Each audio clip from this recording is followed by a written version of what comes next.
Howdy, Immortalium here, and today I'm going to be discussing Speed Racer. Now, for those of you unfamiliar with Speed Racer was adapted into an anime in the 1960s, and this anime proved to be quite popular worldwide, most notably in the United States. In fact, it was so successful that they eventually made a live-action Hollywood movie of Speed Racer in the 2000s. So from a historical perspective, Speed Racer is quite important. But of course, the question as always is it good?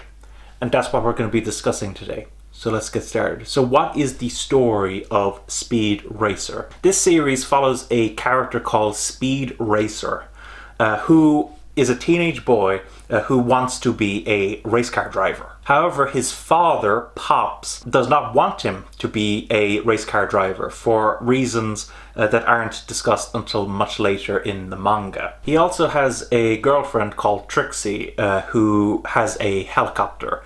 And a younger sibling called Sprittle. It could also possibly be pronounced Spritle, I'm not entirely sure. And they have a pet monkey called Chim Chim. And so each chapter is about Speed Racer racing in a particular race.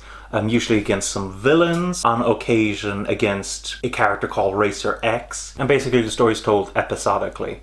Now, with regards to the characters themselves, or lead character, Speed Racer, I found him particularly bland. His only defining traits are that he wants to be a race car driver, one of the best, and he also wants to race honorably, quite often calling someone else a coward if they do anything that is considered dishonorable within a race. There isn't much substance to him, and so over the course of the manga I didn't really care too much for him. I didn't really care about his plights. I didn't care if he won the race. I just found him a very bland, uninteresting character. Along with the rest of the cast, they're also similarly one-dimensional. Pops, in particular, I notice, is inconsistent with whether or not he wants to let Speed be a racer. Sometimes he will allow Speed to race, and then other times he will say, "No, Speed, you can't race." So he's quite inconsistent in that regard, and I found that quite frustrating. Trixie's only defining trait seems to be that she has a helicopter with which to help Speed out during a race. And Sprittle and Chim Chim, who are meant to be comic relief, I just never found them funny. Overall, the cast of characters I never felt attached to. And with regards to the stories themselves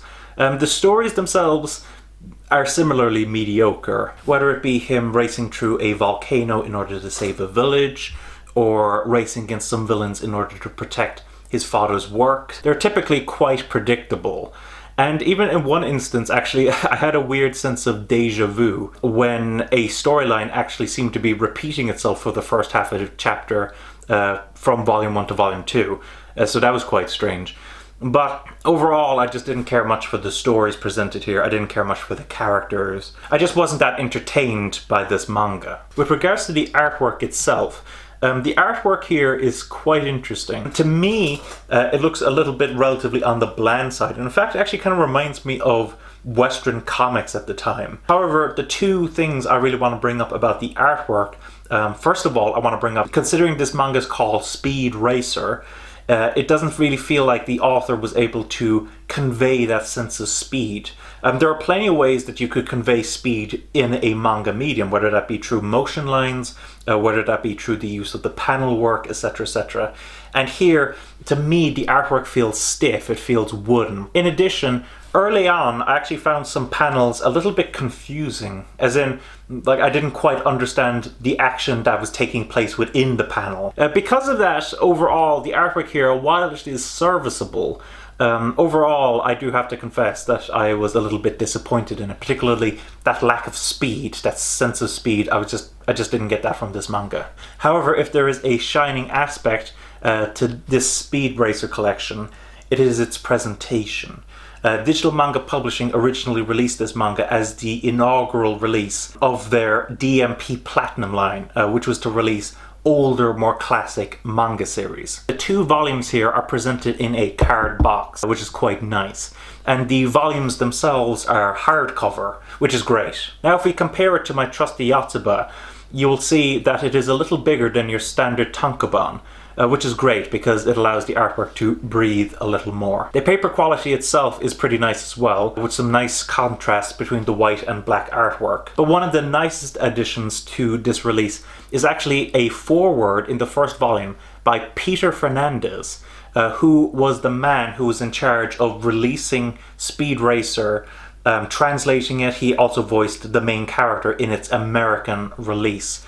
And he has a lot of very interesting information to share about his production, how much it cost, how many people were involved, the way that he came up with some of the characters' names, etc, etc. And speaking of the characters' names, you'll notice from my plot summary that I used the English names for the characters. The translation itself, while good overall, it is worth noting that it does in fact use the Western names for the characters. So if that bothers you, then that's worth mentioning. But to be honest, the translation itself is pretty good and I had no problems with it. So overall, what are my thoughts on Speed Racer, the manga? Speed Racer is a very important manga, and I think that those who are fans of the Speed Racer anime, of maybe the live action Speed Racer movie, it is worth going back to get this manga, to read it, and to find out how this franchise began. But for other people, I just honestly can't recommend this manga. I found it bland and uninteresting, and to be honest, I was kind of looking forward to when the manga would finally be over. So that isn't a very strong endorsement right there. So while I'm happy to own this manga because of its historical value, I certainly don't recommend it for its entertainment value. So those are my thoughts on the Speed Racer manga. Let me know if you have read this manga, let me know if you have seen either the anime or the live action film, and of course let me know any other additional information you might have on Speed Racer.